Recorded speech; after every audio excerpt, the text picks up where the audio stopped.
human beings are more than, animals. Animals also, in their own limited way, they also go for hunting, whether it's digging the earth or chewing the leaves, whatever. They also find something to eat.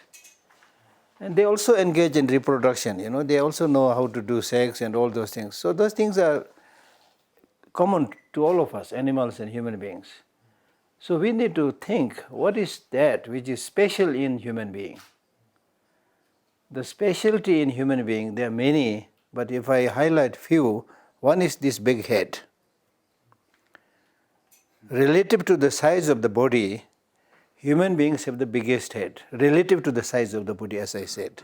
Of course, we know whales and elephants, they have bigger head, but they have bigger body also. But relative to the size of the body, human beings have the biggest head. So much so that the child after birth is unable to lift the head for the next 6 months. So therefore, this big head with big brain and intelligence or mind this must be used.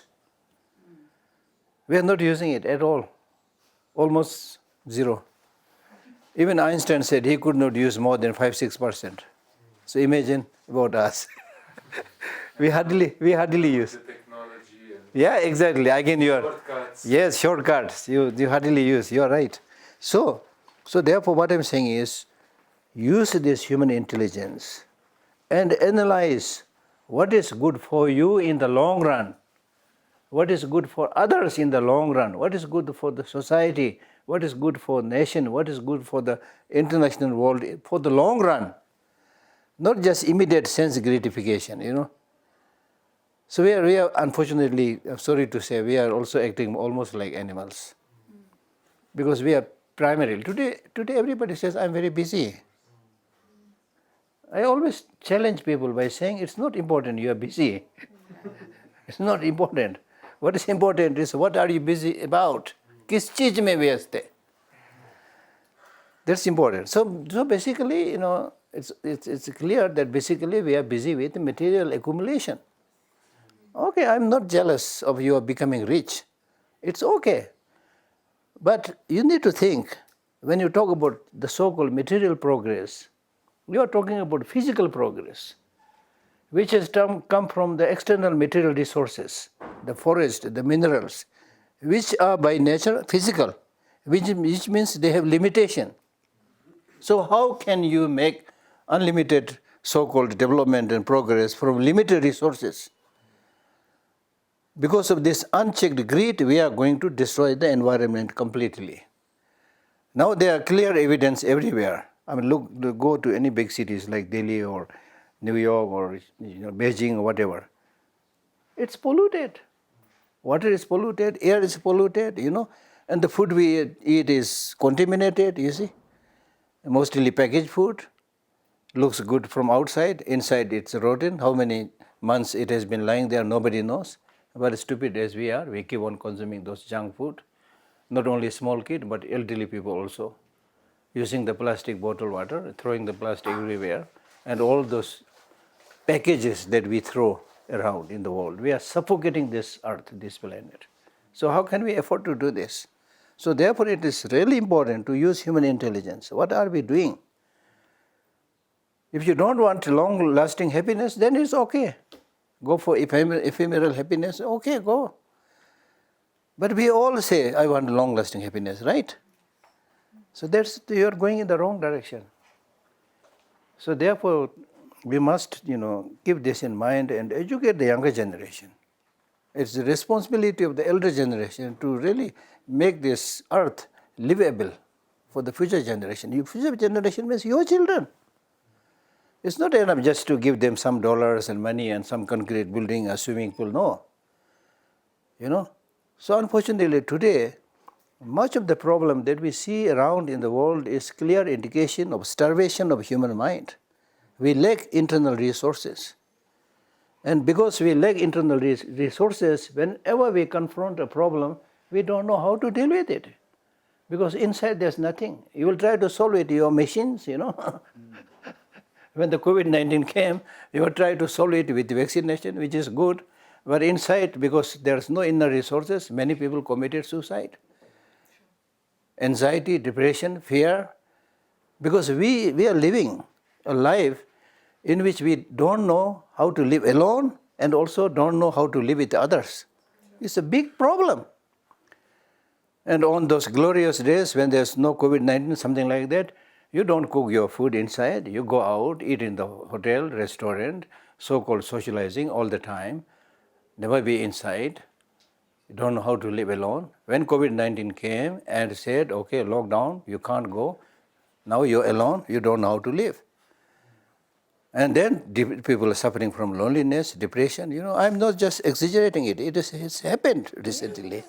You see, so therefore we need to really learn from these things. Learn from these things.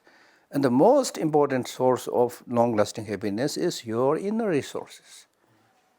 Resilience, compassion, love, fortitude, patience, wisdom.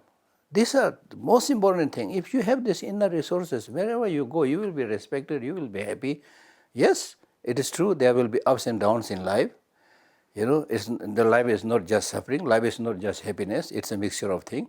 But if you have these inner resources, you will know how to deal with these problems. So that I want to say. So now. And the other question is, what was the worst advice you ever got in life? Worst That is. you got in life. Somebody gave you. So the best advice someone ever gave you, and the worst advice someone ever And gave the best advice that somebody gave me, there may be many, but I recall what I already said. This is what His Holiness the Dalai Lama always says. If possible, help others. If you can't help, don't harm. Very powerful, you see, very powerful. It really summarizes all the teachings of the Buddha. And then the worst advice, I don't know. The worst thing that people say is, just take care of yourself, forget about others. Be selfish, be individualistic. Worst advice. Because you don't live in isolation. You see, you live with other people. How can you say, think only about yourself? Right? Yeah. Coming from, I think, different countries. Yes. A lot of us are from the Middle East, Yes, I know. Europe. Yes. So maybe from what you've experienced from people that you've interacted with from Middle East, what would you feel is something that we can carry with us? No, the important thing is whether you come from East, West, Middle East, whatever, we are basically same. That is the most important thing we need to remember. When you meet these people from any part of the world, another human being. It's not a devil, Your country may be waging a war with that other country, but still people there doesn't mean they are devils, you see. The mistakes are normally committed by the so-called leaders, selfish leaders, for their power, they use name of religion, they use name of the country. Actually, it's for themselves, you see. So in the process, they don't get killed. People get killed, you see. So that we need to know. And therefore, as much as possible, we should say no to war and conflict. A lot of us really haven't interacted with a lot of Tibetan culture. Yeah. For me, it's my first time. Yeah. Many people, it's their first time. Yeah. Also with the Buddhist Yeah. philosophy. Yeah. So maybe if there's something you'd like to share with us about Tibetan culture, about Buddhist philosophy, Yeah. since we're here. Yeah. I'd love to hear. Because Yeah, it's yeah. our first time. Yeah, wonderful. Exposure is needed. So many misinformation or lack of knowledge can be dispelled when you talk to more people. Then they are same, Yeah, and it's my own experience that sometimes when you see one person, maybe, this person looks very arrogant, very bossy, whatever. But when you really, remove this judgment and say hello, talk to that person immediately melts down. It's not a devil, you see. Same. I've been to Beijing, I've been to Israel, I've been to Russia, America, Singapore, and many, troubled places, also Africa, many places. When you talk to people, we are same. We are all born same. What is the first thing that the child does after the birth? Crying, see, same. It's not that the Tibetan children cry, African children laugh. No, we are all same, crying. So what do you think? That crying is the only language at that time. And what do you think the child is asking with that cry? Attention. That child is not asking for a long teaching on Buddhism.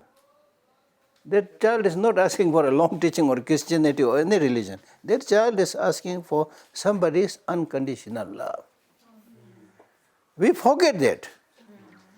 As we grow up, then we forget this most important basic thing and talk about less important thing, which country you belong to, which religion you belong to, And then whichever religion, you have accepted, you think, you already have this thinking that this religion is the best.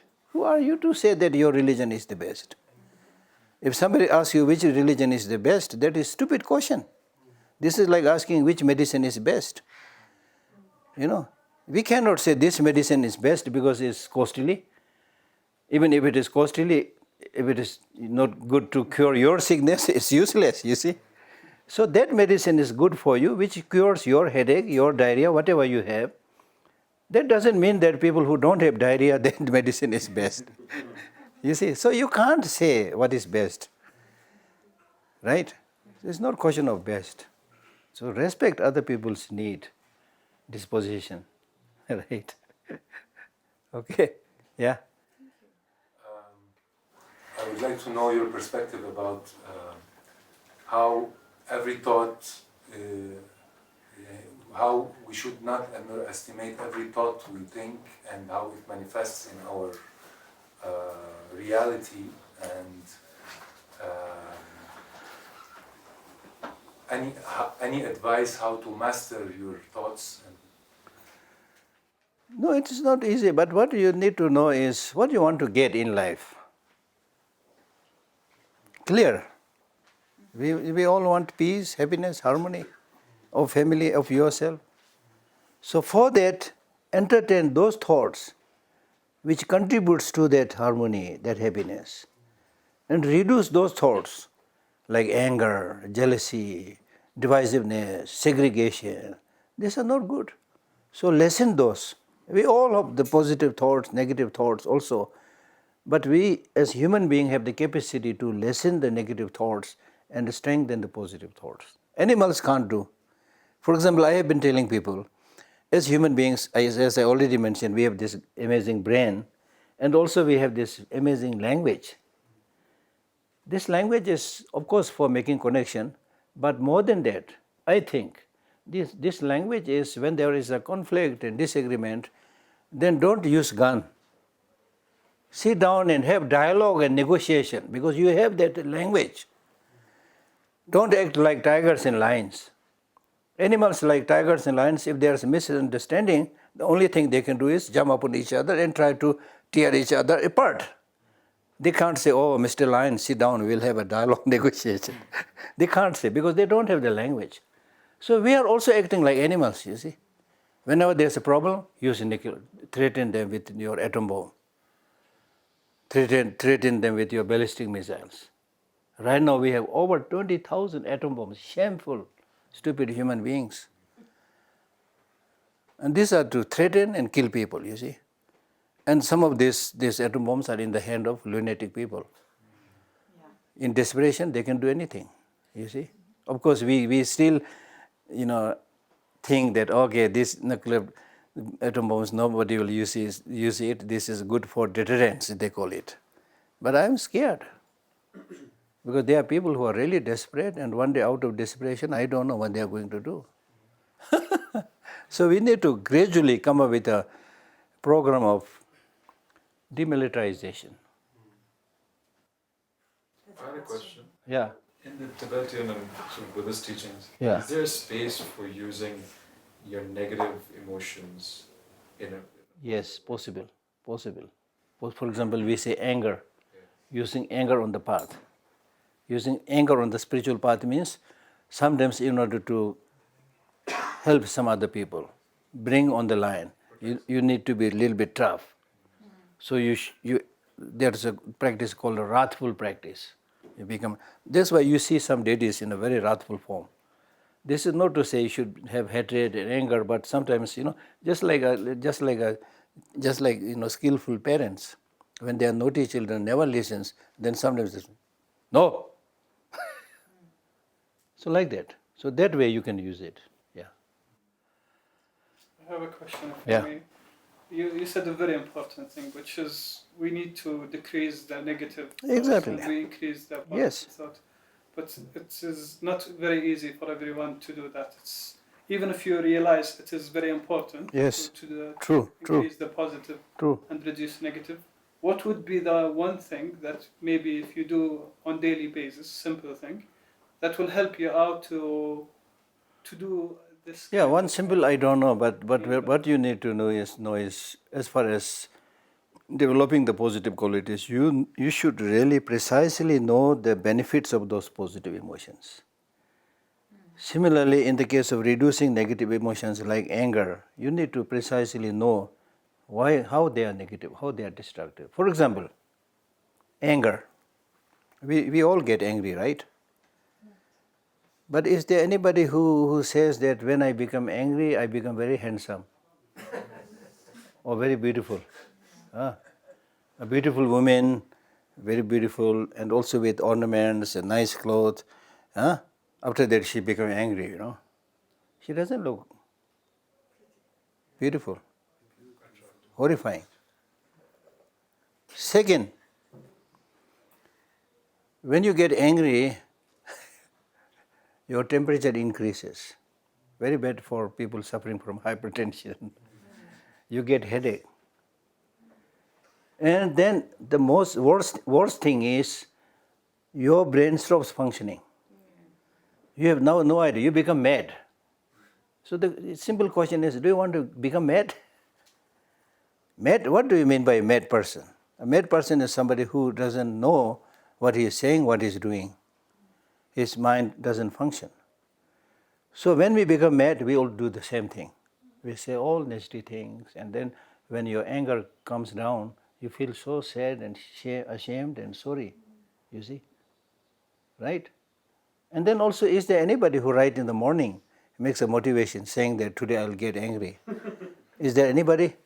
No, because we have some idea anger is not good.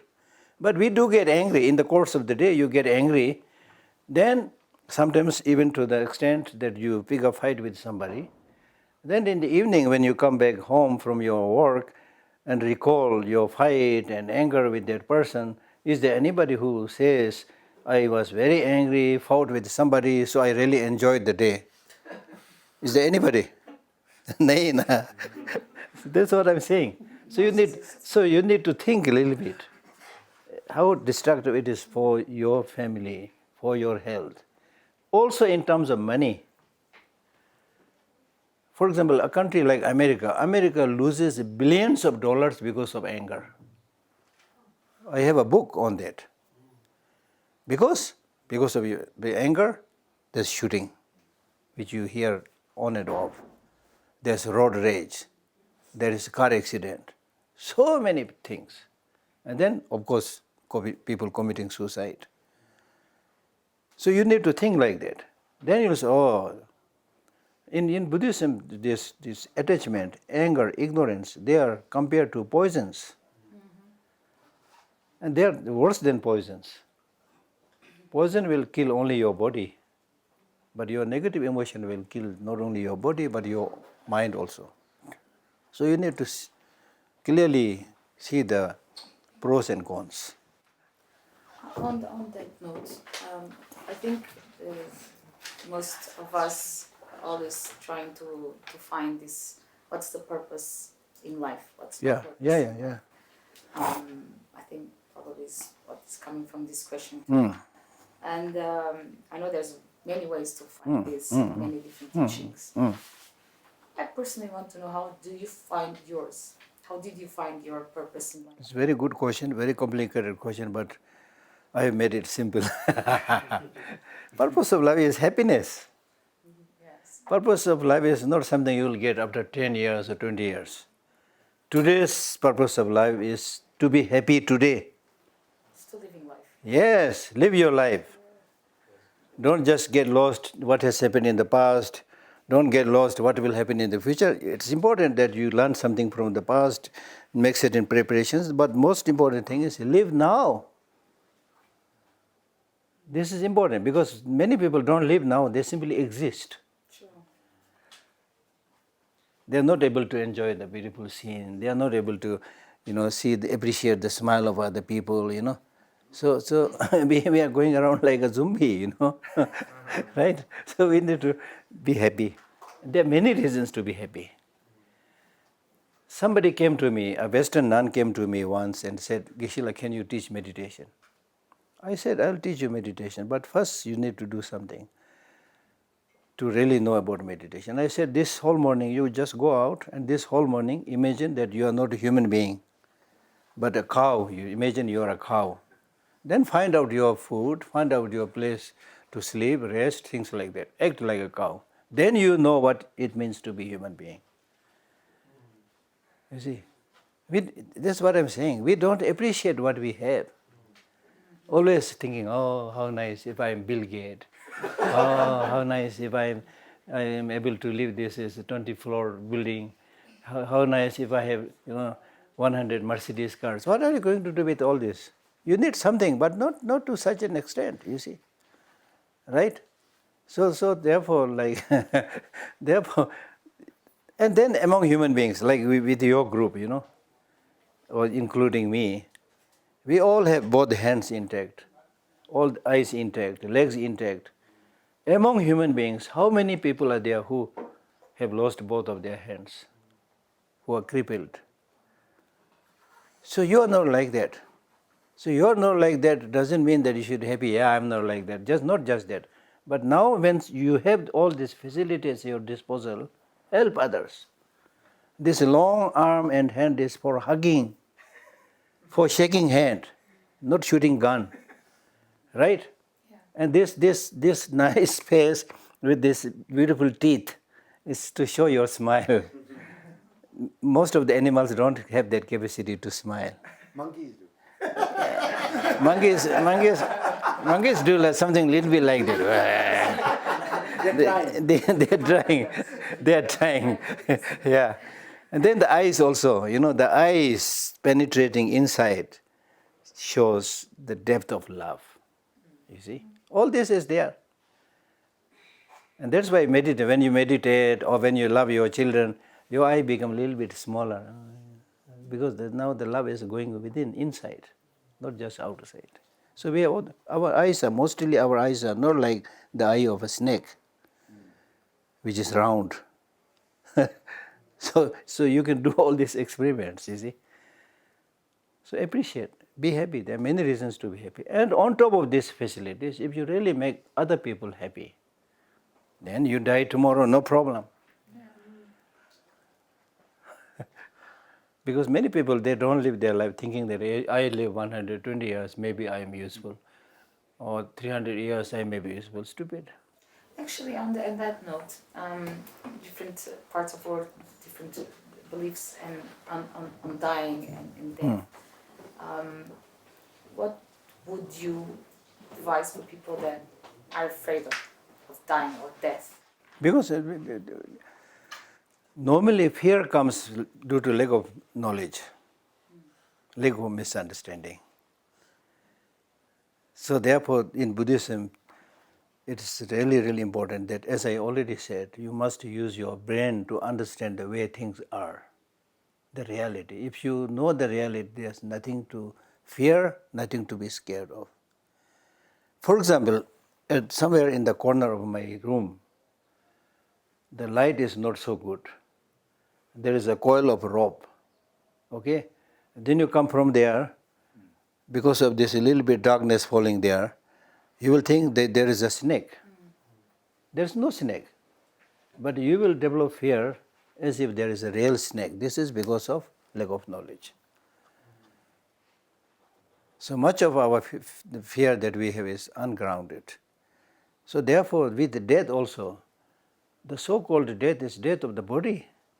There is no death to the mind. There is no death to which is most important. For example, tonight when you go to bed and sleep peacefully, there is also one kind of death.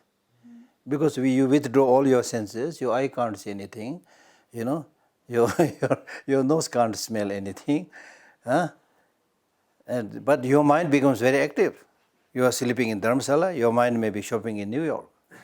So that shows the capacity of the mind to leave your body and enjoy and go everywhere. So therefore, when we talk about Buddhist practice, you do such a practice that you are able to leave an impact on your mind, which goes to the next world, not just the body. So this is important because today's world also, we give so much to the body. Yoga, jogging, meditation, especially for the body. And poor mind, you give hardly anything. So much of the problem that we see in the world is clear indication of starvation of human mind. We are not giving any food to the mind. The most important thing is the mind. Your boss is your mind, not your husband, not your wife. Yeah. So when the baby is born, Yeah. it's cry, Yeah. and this baby, does he or she has a predisposed talents, the set of natural talents? Yes. Yes. So Yes. Buddhism believes that there is already these talents exist in the body. Exactly. And how to find this talent? How to determine which? So gradually when the child grows up, he is able to express it, Because scientifically speaking, after the birth, the brain is there, but there's no communication among the brain nerves. So when you start speaking, gradually you make connection, right? Yeah. So this is a very important concept. So therefore, as you grow up, the important thing is what kind of connection you want to make. If you talk more about love, more about compassion, there will be more connection, pathways, neural pathways for those good things. If you talk about anger, jealousy, all those things, negative connections will be there. So therefore it is important to train. Yeah. Okay. I had a simple visual question. Yeah. It's curious one. Yeah. Why are your robes maroon? Is there any specific significance for the color? Yeah, at that time in India it is said that this color is treated as the most inferior color. In those days. Inferior. Leg luster color. Leg luster. Yeah. Majority people don't use it. So to remove attachment, we have supposed to, actually the original color is, at the time of the Buddha is not this one, this color. In India, the maroon, yellow color. Okay. Then in Tibet, because of very cold climate, this is a little bit like drug, which can absorb heat. So therefore Tibetans have adopted this one. But basically the three colors, the blue you can see here, then the maroon, then the orange, these three colors are permitted at that time. Because these are not so, favorite color for ordinary people. But now things change. Designers are wearing this. No designer wearing this. See? So that's what I'm saying. This is in a way, to do with the change, but in a way, probably something to do with Buddha's teaching. I think so. Buddha's teaching is such that the more you go into it, the more it will shine out, including your clothes. Even this shaving the head, you see. In the beginning, it's a big mistake, these hairs are to protect your head and things like that, right? Yeah. So people might do, this is crazy, But now again, it's fashion in the West. I've seen many people, the whole company, with people with shaven heads, yeah. Yeah. So once again, thank you very much. Thank you. for taking the time out. Thank you. Thank you.